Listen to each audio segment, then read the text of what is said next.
the ascension, the shift, the new paradigm, leaving the old earth behind and making space and being aware of the new earth that's flowing in. And it's in continuation with each vlog that I'm doing. So you might want to have a look at some of my other vlogs if this is a topic of interest to you. So to begin with, I just want to say we're well into September now. The energies have been amazing, I feel.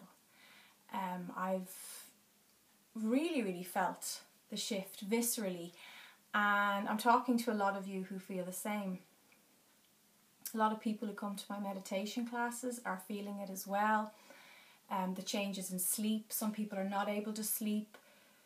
So I find I need to sleep more, so a lot more sleep is needed, and that's because the energy field is really becoming more sophisticated and it's becoming lighter. So you're also feeling the penetration of the 5D energies come into your aura, and that takes some getting used to because it's a shift in frequency. So it's like if you spent all your life walking on your knees, it would take some adjustment when you stood up onto your feet and began to walk on your feet. It wouldn't be something you would just get like that. You'd need to adjust. You'd need to allow your body to get used to those changes and get used to the different ways of living. And that's what 5D is all about. We are changing the way we see life and the way we live life. And a lot of us are finding that there's this very strong natural need to slow down, to unplug as well. I think in September especially, there's a lot more rest needed.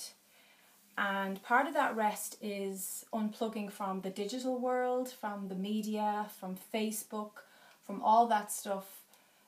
Because, and especially our phones are really almost tied to us now, and it's expected. Like I find it funny when I'm out and about and people say, oh, I'll just text your phone now or whatever, or they just assume that my phone is in my pocket, in my bag, on me. And they're quite surprised when I say, oh no, I left the house without my phone, and they say, oh, because some people just they can't even imagine leaving the house without their phone or turning their phone off and taking a break from it. So for me, if I really want to switch off my middle eye and just give myself a rest, especially if I've been doing a lot of classes or working a lot with one-to-one clients, I'll take a day and I'll just say, today is the day to unplug, leave the phone behind. It's really refreshing, and I find my mood elevates. And then when I do go back to the website and all that kind of stuff, I have more clarity about it, and I actually enjoy it more. So I think, if you could even get one day a week, or even half a day, if you're really someone who's very depending on the phone, on the computer, I think it's lovely it's like having a little detox for your energy field as well. So that's something to consider, especially in September. Because these sophisticated frequencies are so new to us, we really need to honour that process and honour the birthing process. That is, it's beyond the beginning now. We're actually doing it, and we're actually in it. So how can we best flow with that and keep that lovely rhythm moving forward? Well, as I said, definitely I find I need a lot more rest and need to make time to rest. Also need probably a little bit more solitude, a little bit more alone time, again, to just switch off and to kind of come back to myself. I think September it's important that you regularly tune in with yourself and regularly tune in with your feelings, your emotions, just like checking in. And my guides have said that September into October, it was about kind of reviewing our childhood or any kind of past patterns that are just the residues of those old issues being cleared out. And we do have a Mercury retrograde this month, and Mercury retrogrades are all about going back, reviewing, reevaluating, rethinking and feeling something that maybe wasn't fully tied up, something that didn't fully come to a closure or completion. So the Mercury retrograde gives us a chance in our lives to do that. Another thing about Mercury retrogrades is, you know, a lot of digital, back to the digital computer age that we live in. It can have an impact on communications and anything that's like emails, letters, phone calls and things like that. Mercury retrograde has a really strong impact on that because it affects the energy and because it takes things back. So it's not a time to buy a new computer or a new phone, and it's also a time maybe to, if you have a really important letter or some really, really important piece of communication that you need to relay to someone, Mercury retrograde is not the best time for that. So you might want to wait till that passes. We also have a total lunar eclipse as well on the 28th of September 2015. And this is a really, really important moon or eclipse.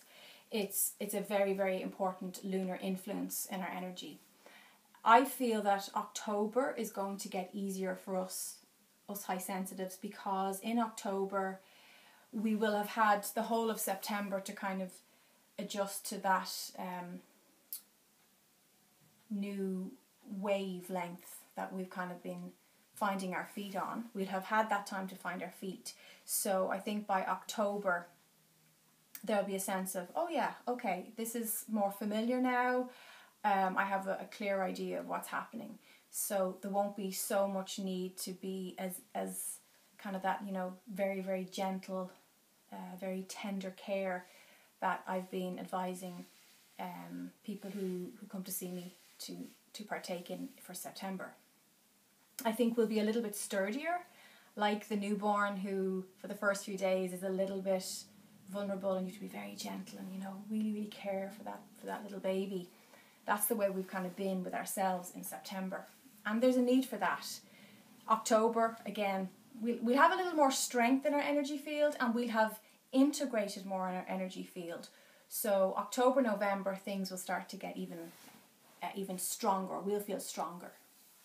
Now, I've had some people say to me, there was one lady in particular, and she was feeling a lot of, really feeling the energies move up and down her arms, her body. She could really viscerally feel it.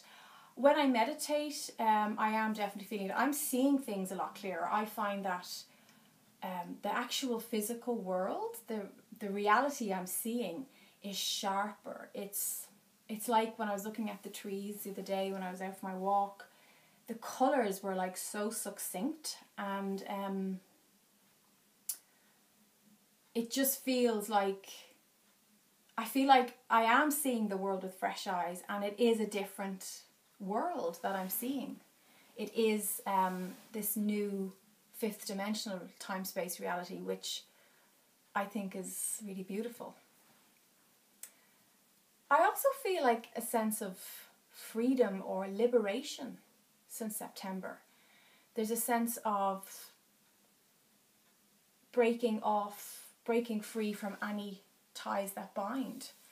And I guess that's part of the life cycle that happens especially in all earth shifts. And what I was saying to my meditation class was, this is not the first time that planet Earth has transformed into a different dimension, of course, and it's, you know, there's been many documented other civilizations on planet Earth that have gone through shifts and, you know, paradigm shifts. Atlantis being one of them, Lemuria. You know, there's so many different times and places and dimensions where Earth has transitioned into another dimension. But the difference for us, and why this is exciting, is because this is the first time that we are staying in our physical bodies as we go from 3D into 5D. So that's the exciting part, that we're actually aware of it, we're conscious of it, we're viewing it while in it, while going through it from a very conscious state, because so many souls here now on planet Earth are conscious, are awake, and are spiritually very open and aware, and really understand the energetic values and the energetic changes that are happening. So there's quite a fascination from other cosmic places, other planets, other civilizations in different dimensions. We are certainly being observed, we're being witnessed as we go through this shift, and we have a lot of support and a lot of love from those dimensions. The fascination is with the fact that we are staying in our physical bodies and we are conscious. So this is a first from a soul perspective in many, many ways. And that's why your soul is here. And it's no coincidence that your soul is here and wants to be part of that transition. And you might also notice that there's a massive increase in births as well. There's a lot of babies being born in September. And that's because there's a lot of souls queued up to really experience and be part of this amazing shift. And to be part of the new world that's just burgeoning, that's just opening up now for us, which is great. So my nephew would be included in that. Luca James Doyle, born in Melbourne, Australia, with my brother Dara and his partner Aldona, and their other little girl Maya. So I was thinking, yeah, Luca his timing is impeccable. And there's this incredible peace about him.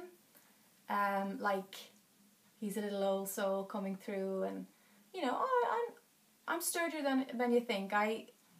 I'm coming through as a conscious soul. I'm coming through here knowing and remembering that typical amnesia that was part and parcel of a soul's coming forth into the physical, into a physical time space.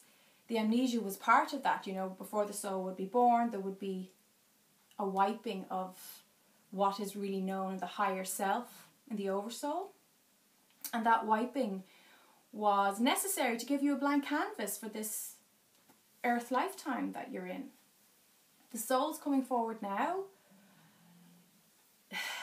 they have full remembrance.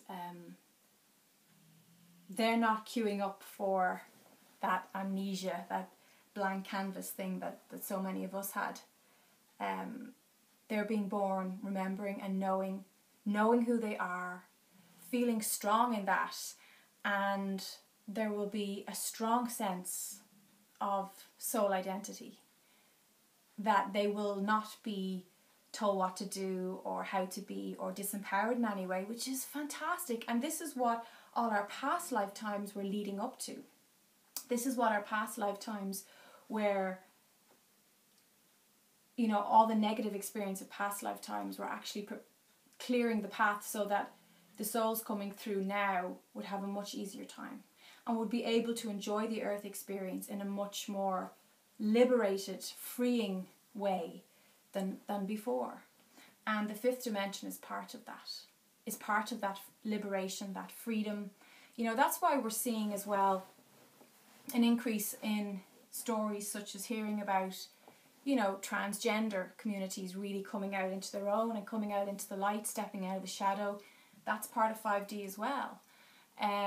Also sexual revolution and equality. You know, people who are attracted to all different types of genders and whatever. It's just about freedom. It's not sticking into the linear, boxed view of life anymore. we've left that behind.